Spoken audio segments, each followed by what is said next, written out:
Oh, welcome to the program Marriage and the Family. And again, it's another day, and we just want to welcome all of you to this all important program. If you're just joining us, we encourage you to, we encourage you to, to share the show, invite friends, um, share the show, and invite your friends um, so that they can be a part. Share the show, invite your friend so they can be a part. We are going to paste, um, we will be paste we're going to paste the, uh, the link in the comment section. So yeah, the link will be in the comment section. So if you want to participate, you'll be most welcome. Most welcome. We'll paste the link in the comment section. But yeah, share the show, invite others to be a part, um, invite others to be a part also. Yeah, but just share the show and invite others to be a part. And yeah, I promise to have a good show today. We look forward to having a good show. So yeah, just share the show and yeah, and invite as many as you can to be a part of this. To be a part of this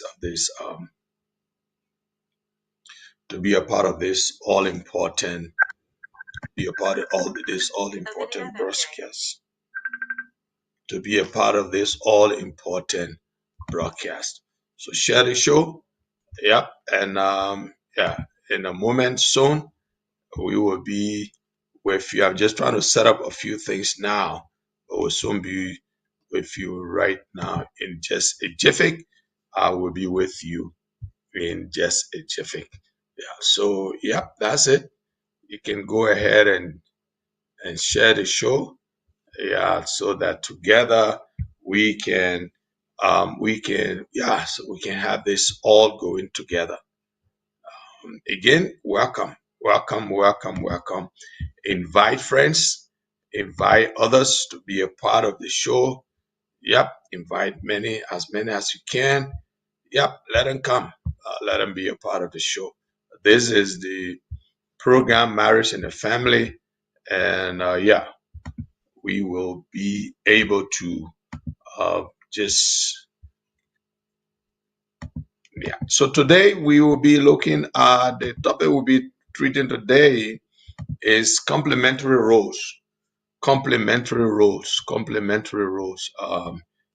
In marriage, um, there are complementary roles that people play in marriage. So we'll be looking at complementary roles today in marriage. Complementary roles. That's what we're playing in. That's what we'll be discussing today in marriage. Complementary roles. Um, um,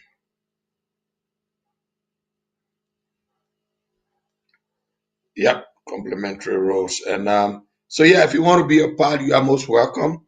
And I'm hoping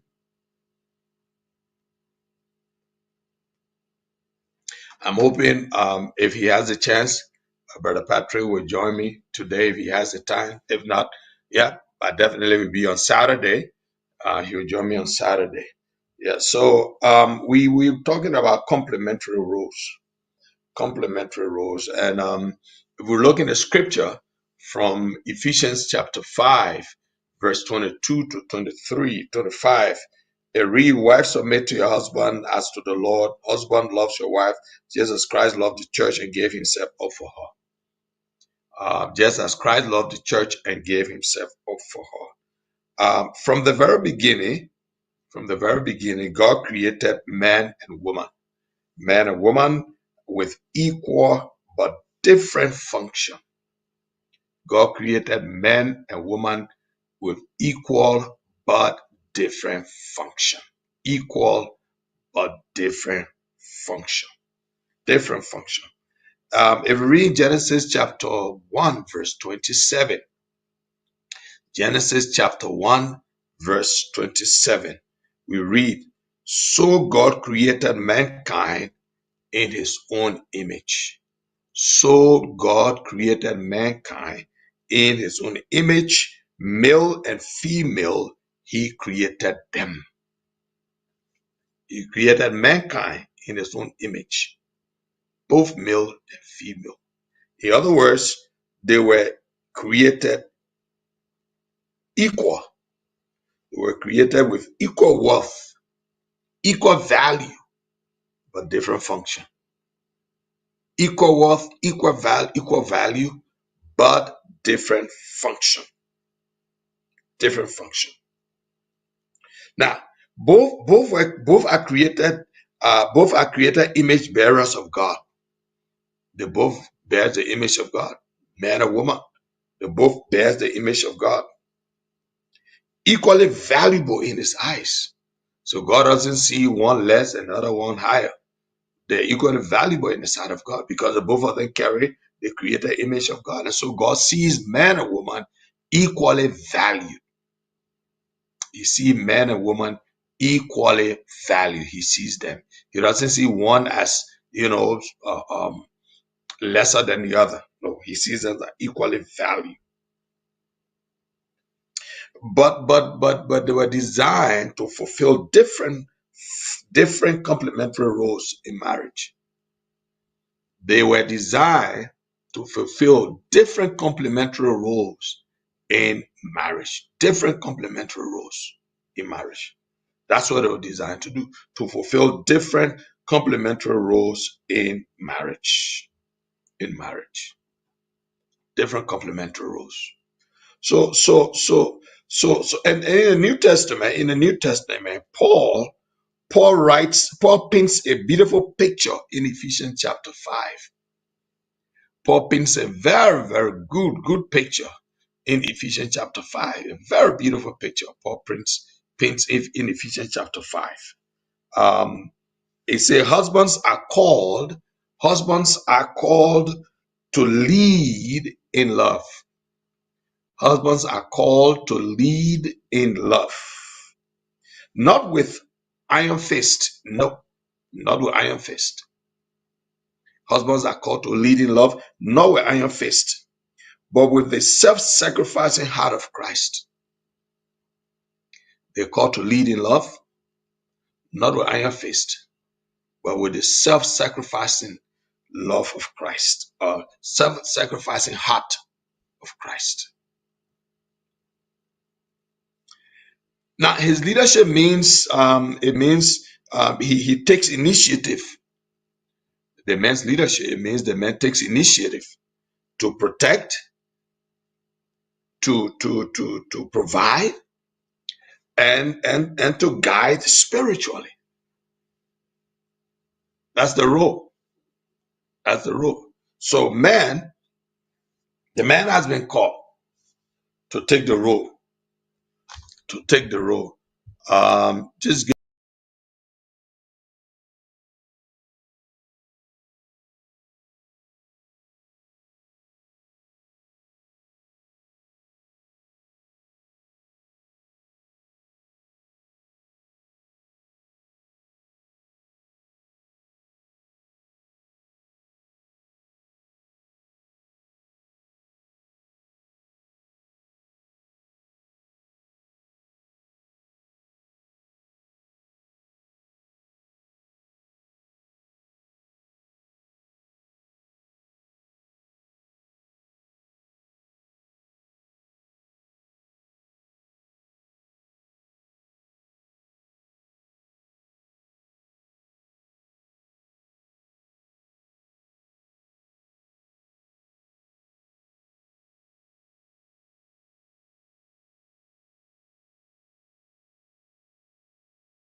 back.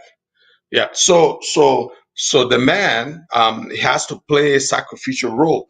The husband is called to lead, to lead with love, not with iron fist, not with iron fist, but with the self-sacrificing heart of Christ. He is to lead with the self-sacrificing heart of Christ. That's what the man is called to do. He's called to lead with love and with the self-sacrificing heart of Christ. Um, and his leadership means, the leadership, I'm talking about the man now, the leadership of the man means to take initiative, and leadership involved to provide, and to guide spiritually, to guide spiritually, to guide spiritually. Now, talking about the husband, his love is not conditioned on how or deserving he feels his wife is. Okay, the love of the man is not based on is not conditioned on how deserving the wife is. In other words, because it's not because she's doing this, so I must do that. No, that's not what I mean. It's not because she's doing this, so I got to do it. No, no. If you do that, then you quitting love. You're quitting marriage to a contract. You're quitting marriage to a contract. A marriage is not a contract. So the role of the man is to lead. Is the role of the man is to lead, protect, provide, and to guide spiritually. Lead, provide, and protect, guide, and provide spiritually. Okay, and guide spiritually. Now, and his love, by him doing that, he do it in love. And but that love should not be conditioned, or is not conditioned based on as whether on how he feels, deserving, or how deserving he feels the woman is. So in other words, he's not going to do that because he feels the woman is loving, or she did no deserving. No, because you see, when you do that, you equate marriage now to a contract, which means you bring your part, I bring my part. And remember, marriage, a contract is mutual interest, but marriage, a covenant, is mutual sacrifice. Contract is mutual interest, covenant is mutual sacrifice. So it should not be on how deserving a wife is. It is modeled after Jesus' unconditional love for the church. So his love should be modeled after Jesus Christ's unconditional love for the church. So the man's love for the wife must not be conditioned on how he feels deserving the woman is. Nope. The Bible says, while we were yet sinners, Christ died for us. Undeserving. So his love should be the same as Christ, should be undeserving, the same as Christ, as he loved us, not because of what we did, but he loved us anyhow. He loved us anyhow. And the wives. Now, wives are called to submit. Wives are called to submit. In other words, not in a way that erases their voice or gifts. Hmm? Wives are called to submit. You are not submitting in the way that wipes away your voice, or that wipe away your gifts. No, but in a way that willingly aligns with God's order for the family. In a way that aligns with God's order for the family. You are not so wife as not so a wife submit, but not in a way that erases your voice and your gifts. No. No. Again, like I said the other time, submission is not like one super powerful sitting here, and another less powerful than. No, it is not. So the wife submit, but your submission does not erase the wife's submission, does not erase her voice, or her gifts, but instead she submit in a way, willingly, in a way that aligns with God's order for family. Now, biblical submission is an act of trust in God's design. Biblical submission is the act of trust in God's design. God's design. Not blind obedience. No, not blind obedience to every whim. It is strength to support, encourages, and partners with her husband in the mission that God has given them. So you see, define the role of the wife, the role of the husband, the role of the wife. The husband is to lead with love. He is to lead with love, not with iron fist. He's not supposed to lead, no, not with iron fist, in love. He is to lead in love, not with iron fist, but with a self-sacrificing heart, just like Christ, just like Christ. And in the same vein, the wife's own responsibility also is to submit. But her submission does not mean that she has no voice or her gifts. It does not erase her gifts or does not erase her voice. But she does it in a way willingly that aligns with God's order for the marriage. And biblical submission is an act of trust in God's design. You trust in the design of God, God's design for marriage. And it is not blind obedience. No, it is not blind obedience to every whim or to everything. No, it is strength. It is strength that supports. It is a strength that supports, encourages her husband, and partners with her husband in a mission that God has given them. Yeah. So now we define the role of the wife and the role of the husband. Now, so when we talk about complementary roles, first, let's see what they are not, because if you understand what they are not, then you understand what they are. When we understand what they are not, you understand what they are. So complementary roles are not superiority or inferiority. No. Complementary roles are not superiority or inferiority. Both are equal before God. Both are equal before God. So we talk about complementary. We talk about complementary roles. They are not, one is superior, one is superior or inferior. No, they got nothing to do with superiority. Got nothing to do with inferiority. No. So it is not. It is not superiority. It is not how do you call it? Inferiority. No. It is not a license. Complementary roles is not a license to abuse, to control, or to neglect. It is not a license. No.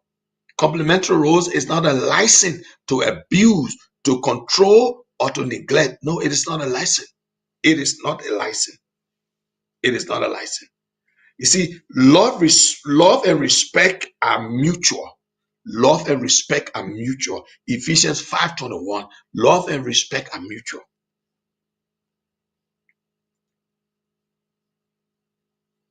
Complementary roles is not about silencing one partner. Complementary roles is not about silencing one partner. God gives wisdom to both. God gave wisdom to the both. So it is not about silencing one partner. So first, you must understand why they are not, why it is not. It is not about inferiority or superiority. It is not a license to abuse, control, or neglect. It is not. It is not about. It is not about silencing your partner. No, that is that is not what complementary roles are. So why do complementary roles matter? Why are they important? Why do we need to understand complementary roles in marriage? Why are they important in marriage? The first thing is they are complementary roles are important because they reflect Christ and the church. They reflect Christ and the church. Marriage is designed to be a living illustration of Jesus' relationship with his church. Marriage is designed to be a living illustration, or marriage is to mirror God's love, Christ's relationship with his bride, the church. Ephesians 5:32. So that's why it is important. That is why it is important. That is why important. Complementary roles are important. That is the reason why complementary roles are important. They are important because it mirrors it because it reflects Christ and the church. It reflects Christ and the church because the whole essence of marriage is to illustrate Jesus' relationship with the church. That's the whole role of marriage. Now, complementary roles are important also because they bring harmony and not competition. They bring harmony and not competition. You see, when each partner embraces their role, each partner, when you embrace your role, the other partner embrace their role, there is less fighting for control and more unity in purpose. There's less fighting for control and more unity in purpose. Again, we define the roles of the husband. We define the role of the wife. We define the role. And we talk about what complementary roles are not. Complementary roles are not about one is inferior and one is superior. No. Complementary roles is not about licensing. It's not about or it's not a license rather to abuse, to control, or to neglect. No, it is not. It is not about silencing your partner. It is not. But rather, complementary role is important because it reflects Christ and the church. Because marriage was designed to illustrate Christ's love for his bride, which is the church. But also, complementary role is important because it brings harmony. It brings harmony and not competition. Because when both partners understand their roles, when they embraces their role and understand it, there's nothing to fight for. There is nothing to fight for, and nothing to control. But instead, they will work more in unity and purpose. That is why understanding complementary roles is important. It is important. Complementary role is also important because they protect against role confusion. It protects against role confusion. So, in other words, it almost like it gives terms of reference. In other words, it gives terms of reference. You know what you're supposed to do, what the other one's supposed to do. So there will be no confusion of roles. So, oh, you play my role, there's no overlapping. In other words, it gives clear responsibility, helps each spouse know how to serve and support one another. Clear responsibility, no confusion, no overlapping. The terms of reference is clear. It's clear. It's clear. In that way, once you got these responsibilities clear, it helps each spouse to know how to serve each other. It helps every spouse to know how to serve each other. Now, again, let's look at practical ways to live our complementary roles. How can you live our complementary roles in a practical way? Now, first, for the husbands, how can you live practical ways? How can you live out complementary roles in a practical way? So, number one, for the husband, make decisions prayerfully. Make decisions prayerfully, considering your wife's input. Make decisions prayerfully, considering your wife's input. That is the way that's practical ways to live our complementary roles. That's a practical way. Make decision prayerfully, but also consider your wife's input. Number one, for the husband. Also for the husband, take responsibility for the spiritual atmosphere of your home. Take responsibility for the spiritual atmosphere of your home. The prayer, the devotion, the church involvement. Take responsibility. Take responsibility. We're talking about practical ways to live our complementary roles. The husband, protect your wife emotionally by listening and valuing her perspective.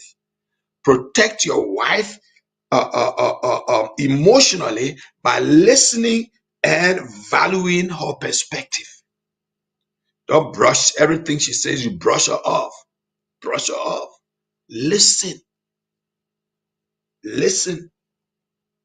That's practical way you can live out complementary roles. Practical ways. The husband, love sacrificially. Be willing to give personal comfort to her well-being. Be willing to give personal comfort to her well-being. Living out in a practical way the complementary roles. And those are for the husband. Now for the wife. Wife will also live out complementary roles in a practical way. How? Wife, speak with respect. Speak with respect, especially when offering correction or disagreement. Speak with respect. Maybe the husband says something and you disagree. Speak with respect. Or maybe you just want to make some correct. Speak with respect. That's a practical way of living our complementary role for the wife. Number two, for the wife, support your husband. Support your husband's leadership by encouraging his spiritual and practical responsibilities. Support your husband's responsibility, his leadership, by encouraging his spiritual and practical responsibilities. What as a wife? Again, how to live a practical ways to live out complementary roles. Wife, bring your gifts, bring your wisdom, your ideas to the table. Partnership strengthens leadership. Partnership strengthens leadership. And lastly, for the wife, choose trust over fear when following his lead. Choose trust over fear when following his lead. So that for both the husband and the wife, living out complementary roles in a practical way. So for the both of them, both the husband and the wife, pray together daily, living out, living practical ways, uh, um, living out in a practical way, your complementary roles. Pray together daily. Make big decisions together with God's word as the guide. Make big decisions together with the word of God as your guide. Encourage each other's strength instead of resenting differences. Encourage each other's strength. That's how I'm talking about living out in a practical way, practical ways to live our complementary roles. Practical ways to live out complementary roles. You can ask yourself this. I mean, these are questions that we need to, we need to ask. What fears or stereotypes do you think a person have about biblical roles, and how can you help correct them? Are you fully embracing the role God gave you as in your marriage? Why or why not? What one step you can take today to better honor your spouse God-given role? What step? And those are important questions. Those are important questions. So look, I just thought to share that little part today on the role. And unless you have a question, you can. I don't know if there are questions in the comment section. And then we can, if there are questions in the comment section, that we will be able to answer. But if you want to come on live, you can click on the link. And yeah, you will be live. You will be live. Come on live. If you want to come on live, yes, you will be live. Yeah, and yeah. So that's the um that's um that's what we wanted to share today on really. We actually wanted to share that today, the complementary roles. And of course we'll be back on Saturday at 12:30 SAST or 10:30 GMT. We'll be here again. So yeah, that's what we wanted to share today. Complementary roles in marriage, complementary roles. It's important. When we understand you understand the complementary roles, it helps. That's why I say it is important, because when you understand your roles, there's no confusion. There's no confusion when you understand. Uh, uh, um, when you understand what you're supposed to do, it makes things easy. No, there'll be no overlapping, and no duplication, no overlapping, no duplication. I mean, everything will be, once you do that, yeah, there'll be no duplication, no overlapping, you know, and that will help in a great way. So look, you can follow us on our official page. Facebook page is Marriage and a Family, and you will see this beautiful logo there. When you on the page is this beautiful logo you will see in the left corner is that beautiful logo you will see. Marriage and a Family. In the right hand corner, sorry, is that beautiful photo you see.